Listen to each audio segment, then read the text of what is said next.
There it is. Yeah, here we are. Busted Pencils fully leaded education talk, educated educators talking education. So excited about today's show. We haven't had her in a while, but a great guest is returning. Johnny and Jacob, you guys got to finally meet there before the show started. But yeah, our friend from AFT, Randy Weingarten, the president, is here. We've got an amazing show ahead of us. Johnny and Randy started talking before the show, and I was like, hold on, save that because that's the stuff we want to have on the show. But yeah, Dr. Tim Slucker, Dr. Johnny Lupinacci, Jacob, chairman of the boards. Here we are, busting pencils. And man, You. Randy, you got a new book out. I Um, do. And I just why? had a cup of coffee. Oh, you got why fascists? Yeah, why fascists fear teachers. And man, we're gonna get into it though. Love the book. There it is on the for the YouTubers. You can see it. We'll have a link to make sure everybody can get their copies. But Johnny, I think you need to lead in with your sense of this book and you begin the show, my friend. Well, absolutely, Tim. And then for our listeners who are tuning in for the first times, maybe, and they're not as familiar with Randy, we'll give a good, proper introduction. But I'm Thank you. so excited because we got this opportunity. We get to talk with you, Randy, from time to time on all of the issues that are hidden in education, especially around teacher labor, and really two really important mainstays of democracy, right? Education and healthcare now, the Right. AFT being so active with organizing nurses Yep. to really important care like foundations to the health of our democracy, figuratively and literally. But this past week, we had the opportunity to pre-read your book. I know Tim mentioned that came out, and I was telling Tim before the show, and for listeners, when this book drops and you get yourself a copy, you're going to be more than happy that you did, because every reading through it, it just spoke to the moment that we're not just in right now, but we've been in for almost a decade or more. Kind of feels like 20 years building, right? At least for me as a teacher. And it was really helpful. I felt like I had a conversation with other teachers about what it is we do as teachers. And it was grounding, it was centering, it was validating, but it also taught, which teachers, this is what we do. We teach. So it was teaching the world about what we do, Randy. And I can't thank you enough for that right now, because we are so spun around with what's happening in our classrooms and communities, attacks on education, danger like school shootings, all the things that teachers are navigating to care for young people in this world, especially in our democracy, that we get spun around to even describe what it is we do. We teach. So I'm just plugging this, excited to have conversation with you today. But listeners, excited for you all to get to hear from Randy, and then for you to read this book with us and have conversations, because it teaches what teachers do, I think, in such a concise and accessible way. Like, we can just have a conversation. It reminded me, yeah, this is what we do. This is why we teach. These are the things we Exactly. care about and how we talk about them. So that's me crushing on the book. We'll get into it. But thank you, Randy, for writing it and for sharing it with us and the world. Oh my God, Johnny, you without, I mean, for your listeners, we didn't talk about this beforehand. You No. got exactly what I was going for the audience of teachers. For the audience of parents, what I was going for is, oh, that's why they're smearing teachers. Like, it's not Mm-hmm. test scores, it's because teachers are trying, despite everything that's happening in society, they're trying to create a safe and welcoming environment where they build opportunity for all and where they push our kids to critically think, and they need a little bit of power in order to do this instead of them getting crushed.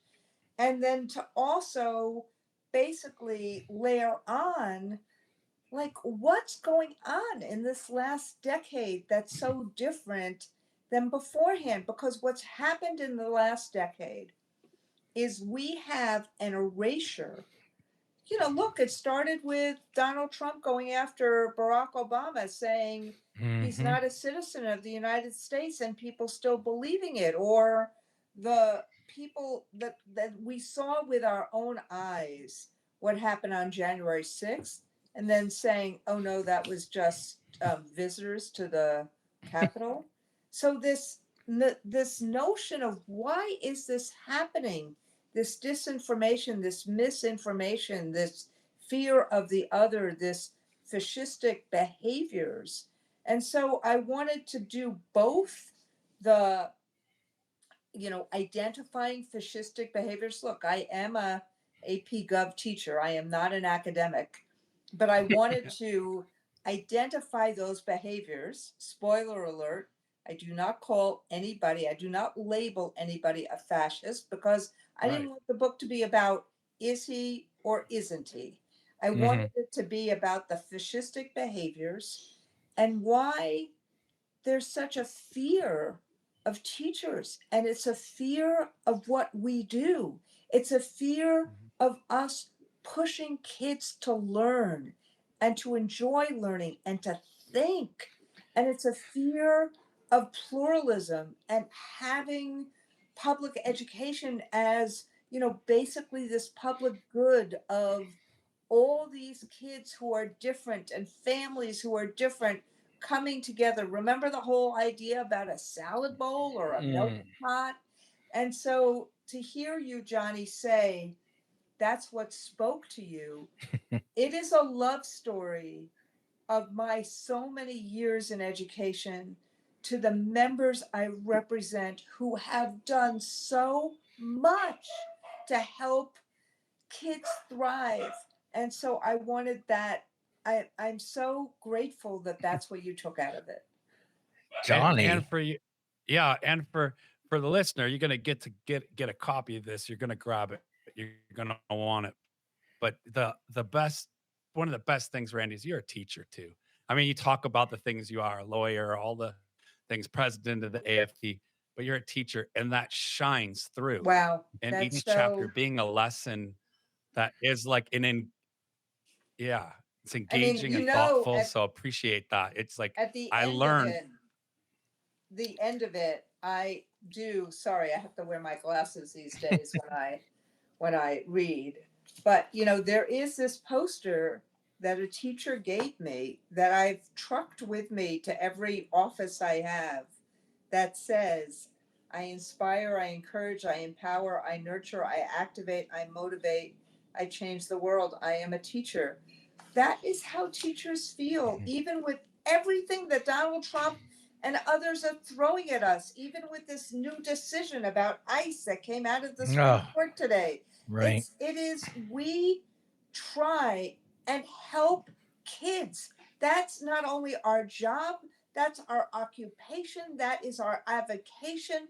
Nobody goes into teaching other Mm. than wanting to make a difference in the lives of kids. And teachers should be revered, not reviled. Teachers should be given. I mean, look at what's happening this year in terms of supplies and the fact that with everything that's going on with affordability, teachers are taking more money out of their pockets, parents are taking more money out of their pockets. Where is the money? Why give that money to billionaires? Why are we not giving that money to kids in schools? Oh. See, and man, so much comes up here, and Johnny, great lead in and coming back with this. I gotta first go though, Randy. I agree with you 100%. Fear that fascistic. I love that too. I got a new word for my vocabulary. I didn't make it fascistic behavior. It's a fear of teachers, but isn't it also a realization that when teachers get to be that force really about why they became a teacher anyway, it's really real, the realization of if we allow teachers to be teachers, to do the work that they thought they were originally going to do, inspire, create connections, bring togetherness, understand differences. That is what we fear, is allowing teachers to do the work that they originally wanted to Exactly do. right. Exactly right. And you know, Tim, you and Johnny know, like I know, that if kids are in your classroom, I mean, if they're in your class and you're trying to figure out how to bring the best out of them, how to force them to think. And sometimes it is forcing them to think. Mhm. We have to think about what's heard, what's felt, how to open them up so that they're really thinking, that they're problem solving, they're taking a fact, applying something and getting to it to, a conclusion. Sometimes we have to push them and they Mhm. have to be uncomfortable. And how dare somebody say that that is not within the ambit of teaching? The struggle of slavery. Yeah, Yes, it makes some people uncomfortable. We have to teach about that. Anti-Semitism, racism, we have to teach about that. But it's also the success of the United States of America right. being the country that these rebels who became founders of this country wanted to prevent us from ever having a tyrant or a king. That is the success of this country. We should be reveling in it, and not pretending that it didn't take struggle to get there. Eh, the And that's what's so crazy about what, like, a PragerU or the right Oh, wing is doing. my Sorry. goodness. No, I love it. We are talking to the president of AFT, Randy Weingarten. Her new book, oh my God, it's so much. Why Fascists Fear Teachers. Yeah, and anybody looking at the YouTube, you can see it, and we will definitely have links so that people can get it. But Randy here, man, and obviously our first segment's almost over already. What in the world?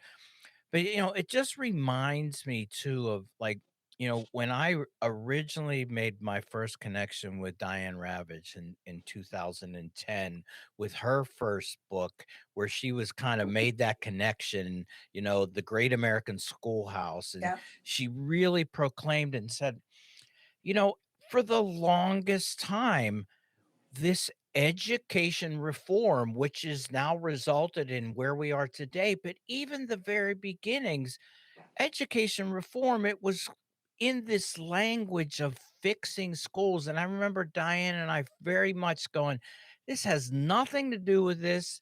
This whole reform movement is about taking away teacher autonomy and putting them into this you will do that. So the test and punish movement, the reform movement, no child left behind. Oh, every child succeeds, race to the top. So much of it there leads us to a brand new book by Randy Weingarten. And we're going to talk a lot more about it when we get back.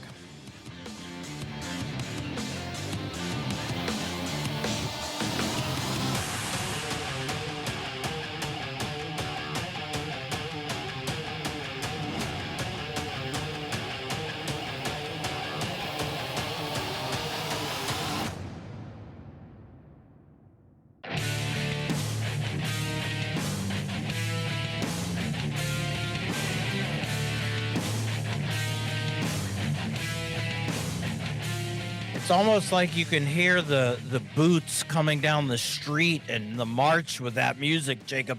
It's Busted Pencils, fully leaded education talk, educated educators talking education. Our guest, Randy Weingarten, president of AFT, brand new book, Why Fascists Fear Teachers. And we said there's so many reasons. Probably the biggest reason is fear of teachers being teachers is is the fear. But Randy, you led though in the book, and just do a little sharing here with the story of Nazi occupied Norway Right. and the teachers wearing paper clips, in defiance. A great historical story. Do you see any potential new American paperclip wearing moments now or anybody doing anything like that or suggestions for how we rebrand the paperclip movement.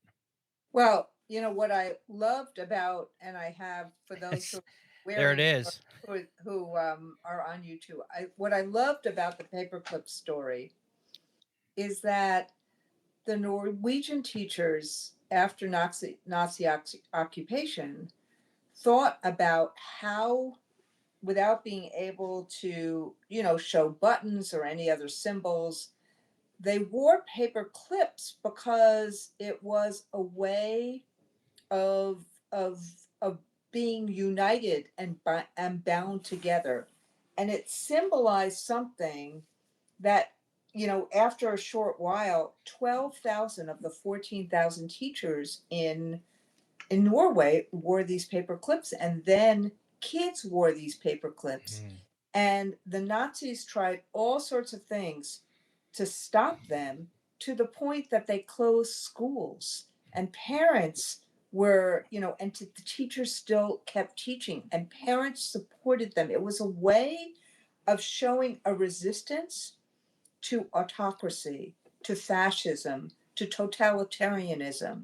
And in fact, some teachers went to labor camps and to concentration camps because they felt so connected. Now, look, I hope to God we never get to that place in the United States. We now have, a sliding back of democracy. We are now sliding towards autocracy.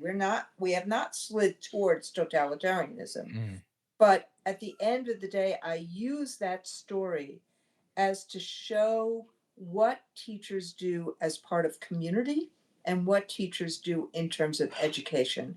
And yeah, I would love to see if we had a paperclip moment in mhm, terms of this country. But you're already seeing the fact that teachers understand their assignment, and they understand that our job is to create a safe and welcoming environment where kids, to the extent that we have any latitude whatsoever, we create an engaging and relevant curriculum. And Tim, you were talking before about all the different levels of kind of top down, there's Johnny, top mm, down reform. But what the focus of that was not just taking mm. power away from local schools. I mean, in some ways, the irony of Trump saying, oh no, we want local schools to have the power back, and this was taking it away. But this is what it was. It was divorcing schools. Think Yes. about, we used to have shop class. Right. Think about, we used to have civics. Think about, we used to have citizenship. It was pushing schools to simply be about English and math. That's what No Right. Child Left Behind was. That's what the testing is. And now you got the woe is me crowd that's like, how come we don't teach civics? Well, if you double up on English and math classes all the time, and all you do is say to school systems, your accountability is about English and math, what the heck else do you think they're going to teach? And so Exactly. there's not a reflection of these, powers that be, that maybe they got some of this wrong. Instead, what we have is even more of a path of Yep. going to fragmentation with vouchers and with this and homeschooling, as opposed to what creates community and what do we need to do to help kids thrive. Mm. Yeah. There's so much just there the way you bring this together, and I think that from Johnny's standpoint too, this is why, listener, right there, wherever you are out there listening, either podcast to the broadcast right now, when you get this book and you start to read, your immersion, your own conscious immersion will start to pull you in to a story that you start to go, yeah, yeah, that oh, what in the world happened? And so teachers, you're thinking out there, but Randy, and here we are almost done with our second segment here. But I like too, because Johnny and I have said busted pencils. Yes, it's for teachers. Yes, it's for public school teachers.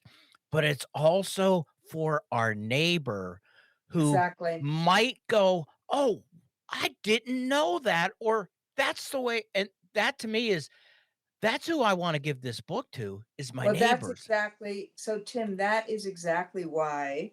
I mean, look, you and Johnny, like we have seen what teachers do. We know what teachers do. We have taught. But what the stories, like the stories about Abby Clemens, about Raphael Bonhomme, about Ryan Richmond, Barbara Johns, these are names people don't know. But Mhm. these are who teachers are, and I wanted to make that accessible. Man, that and that's what it is, and if you're wondering, "Really?" Yeah, get the book. We're enjoying Randy Weingarten, president of AFT, brand new book. Got a lot more. Well, one more segment. And Johnny, so glad to see you back. Johnny's going to lead us off when we get back.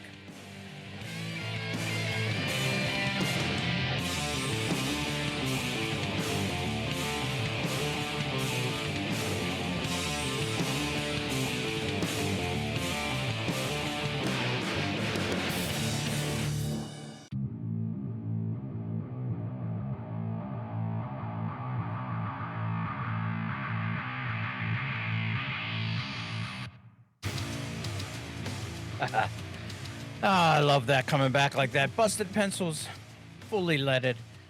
Education talk, educated educators, talking education, talking teachers, and why fascists fear them with our good friend, president of AFT, Randy Weingarten. Yeah, we're talking about her new book, Why Fascists Fear Teachers. Had an incredible conversation going on. And yes, we said Johnny, but Johnny's having a little technical difficulty here, so just going forward with this. Randy, I was thinking about this from the standpoint of a parent, right? Because we kind of touched on this, but you know, so let's just say somebody goes, "Oh, geez, here we go again, bringing politics. I'm not political. I just want my kid to learn." How do you answer them then potentially at a book signing when they're like, "Here we go, another political rant by an educator." I, look, I would like politics to be out of classrooms, as most parents want politics out of classrooms. And think about it this way: every teacher I know, none of us, when a class starts, says, okay, the Democrats sit here, the Republicans sit here, the Independents sit here.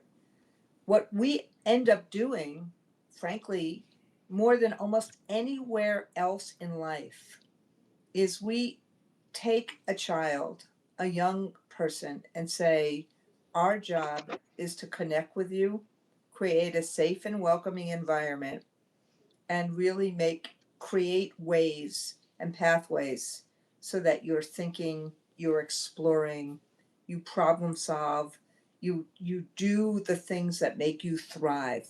You learn resilience, you learn relationships, you do all of that. That is our job. Now, where politics comes in is actually when politicians stop us from doing our job. It's Mhm. actually when we fight for funding that politicians don't want us to have.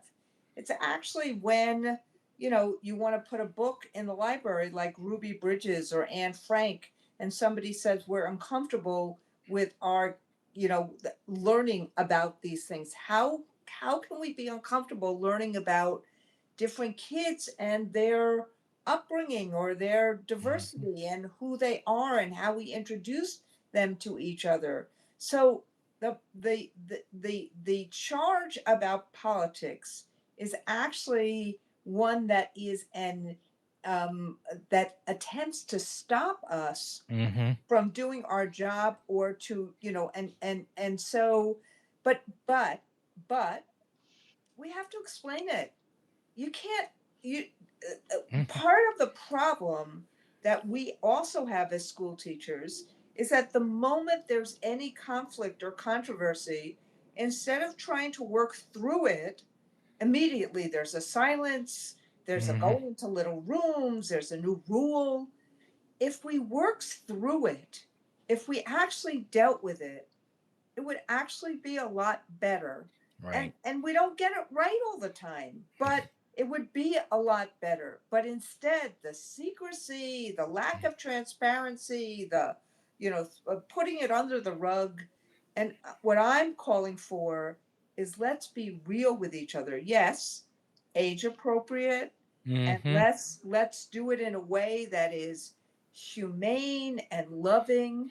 But I want kids to understand, if I'm a history teacher, I want them to understand the struggle around civil rights, the struggle of kids in Lyndon Johnson's classroom before he was president of the United States.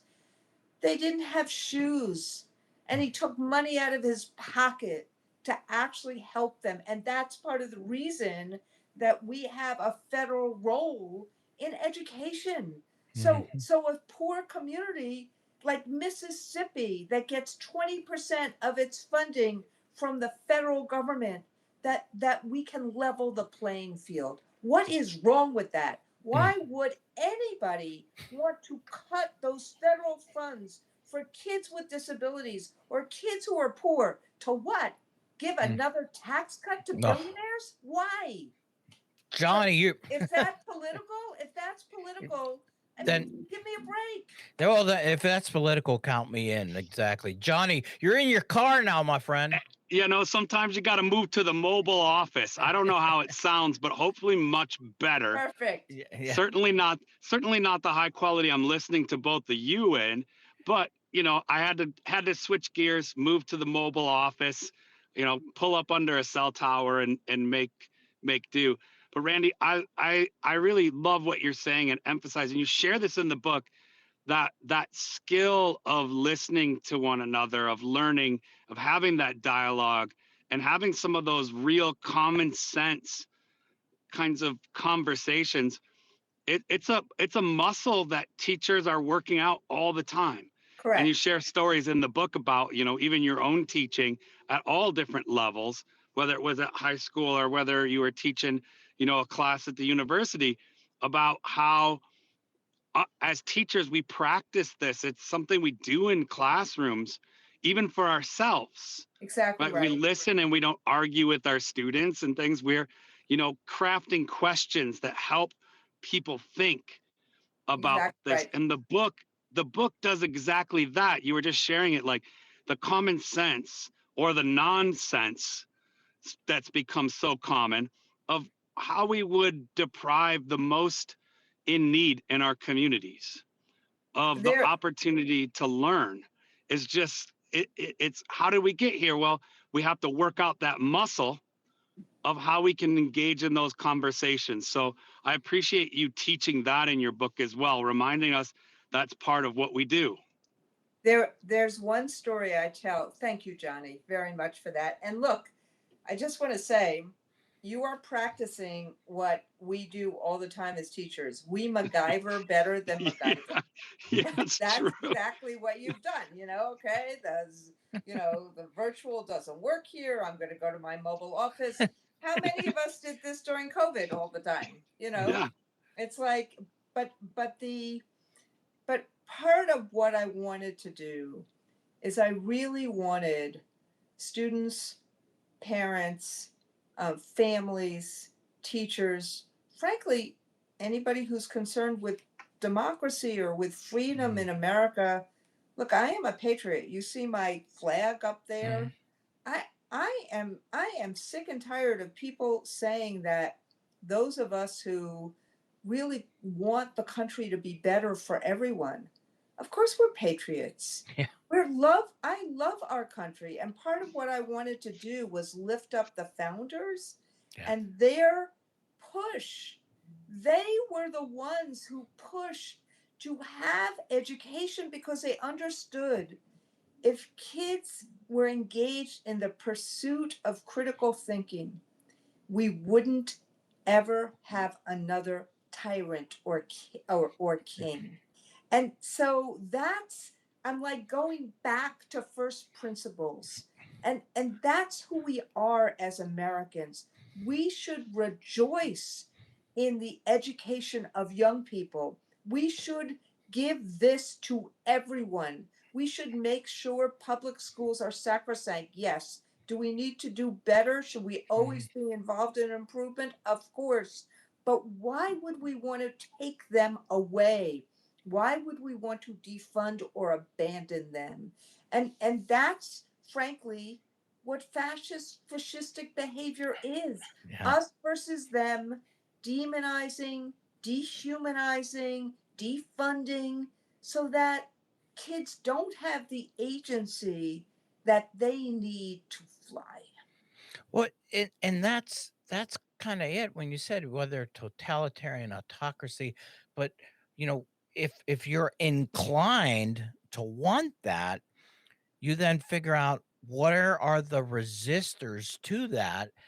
And boy, truly American public education, if we take it down to what Johnny, we've been saying here at Busted Pencils, yes, numeracy, literacy, and all that stuff, but it's the foundation of democracy, of citizen understanding, of critical participation Correct. in this country, driven by a deep understanding of the past, whether that past be problematic or inspiring, and or guess what? Most of the times, both. Correct. And and sometimes, a lot of times, uncomfortable. That that's what we're potentially losing in this. And you'd say to somebody going, is this what you really want? And my guess is, yeah, maybe some autocratic type of billionaires are saying, yes, I absolutely want that because it's better for me.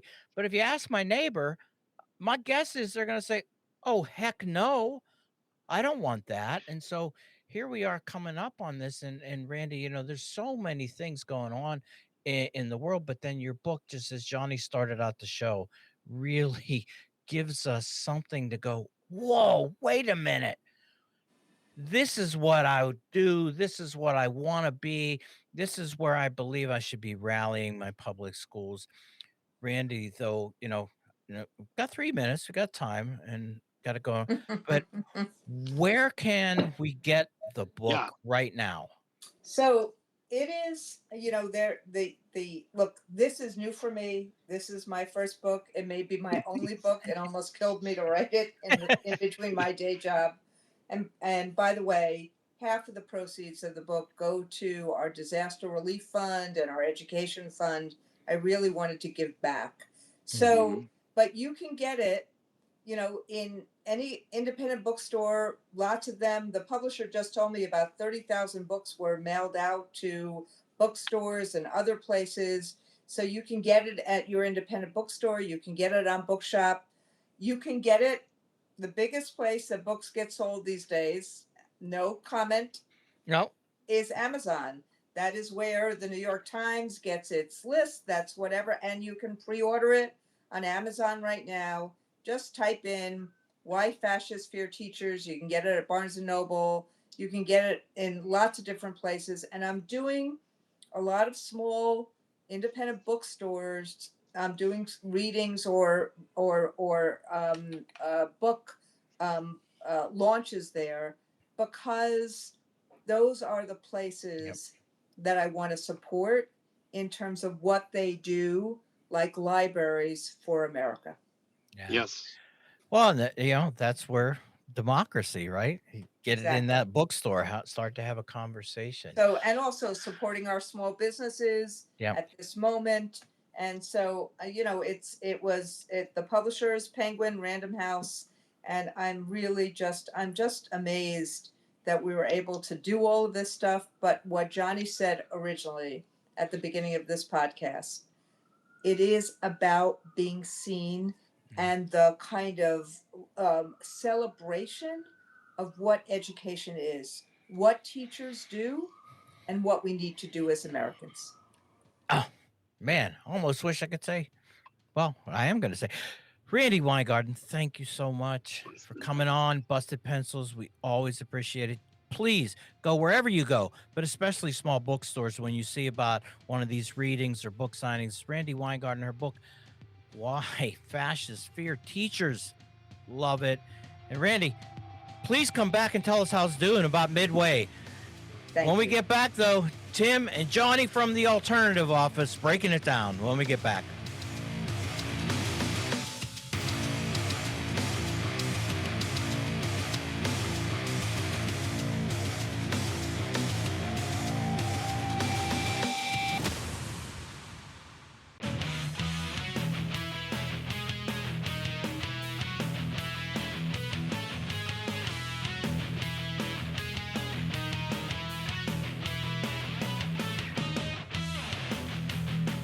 Woo.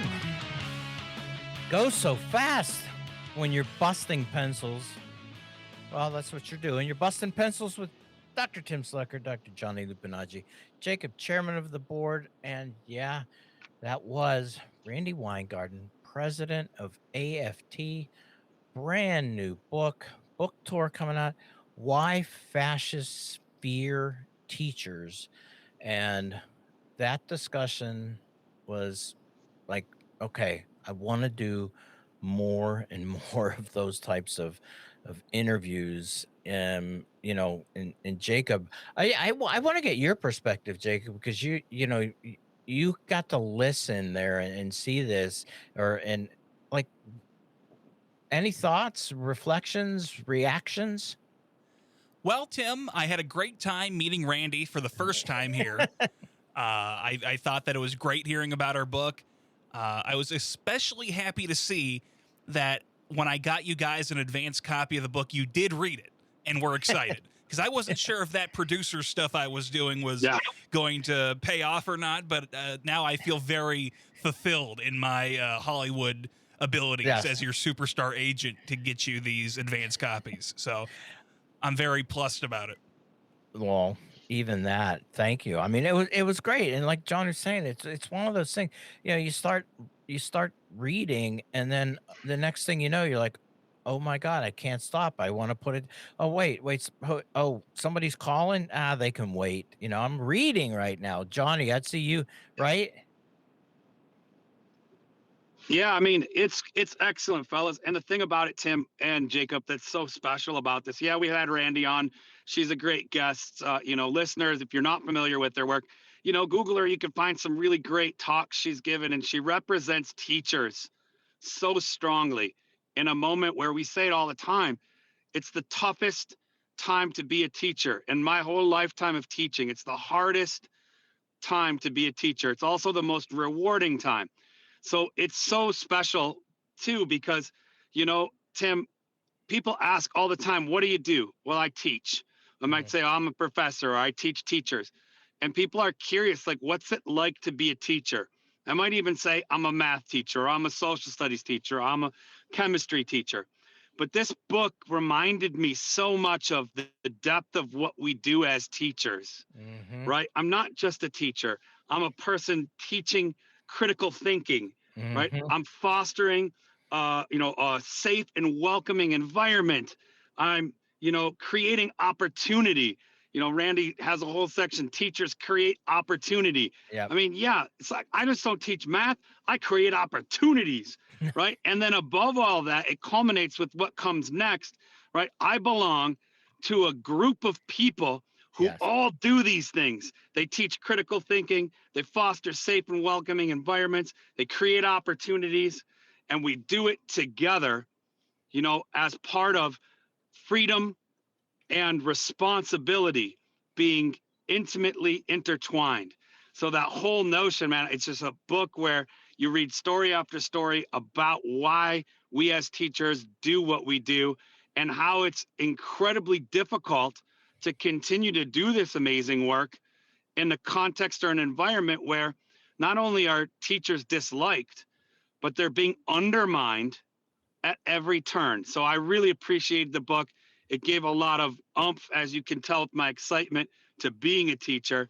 But there's lots for us to talk about in our class and sessions this week, and probably even into next week, because there's so much stuff that Randy's given us here, Tim. I can't wait to keep chopping it up with you and the listeners. Nice. I love it too. And Johnny, what you're talking about there, is the four core roles teachers play that Randy identified. They are truth tellers, they're bridge builders, they're opportunity makers. And guess what? Yeah, they're part of the union and they're union organizers. That's it. And Johnny, the reminder of going, wait, that is what I do, right? It's like we lost that, and I said historically, it has been slowly eroded away that those are the things that we do as teachers. We've been sold a bill of goods for so long. The idea that, a current administration that wants to put, fascistic, I don't know. Exactly right, Tim. Thank you, Well, Jacob. I mean, guess what? Teachers now, though, maybe this is the awakening that this book does, is to go, oh my God, now I remember, I knew I got into this for, mm, man, so much. But you know what, though, Johnny? Now it's time for your moment of Zen.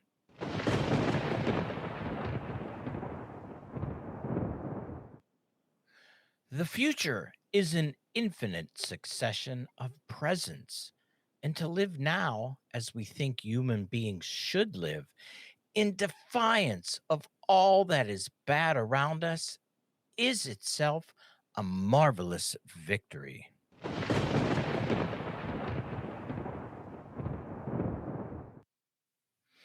All right, everybody. Thank you so much for busting pencils with us on this Saturday. The download, if you want to get it, make sure you can go to Spotify, Apple Podcasts, you name it. Check out Civic Media's website. And of course, bustedpencils.com. You can check out all kinds of things there. Maybe even, find a Busted Pencils t shirt if you want one. But make sure to Monday, homeroom, Wednesday, classes in session, Friday, Jacob's chairman of the board's choice, special shows there. And yes, every Saturday, you get Tim and Johnny for 1 hour of your favorite blue collar scholars and keep busting pencils.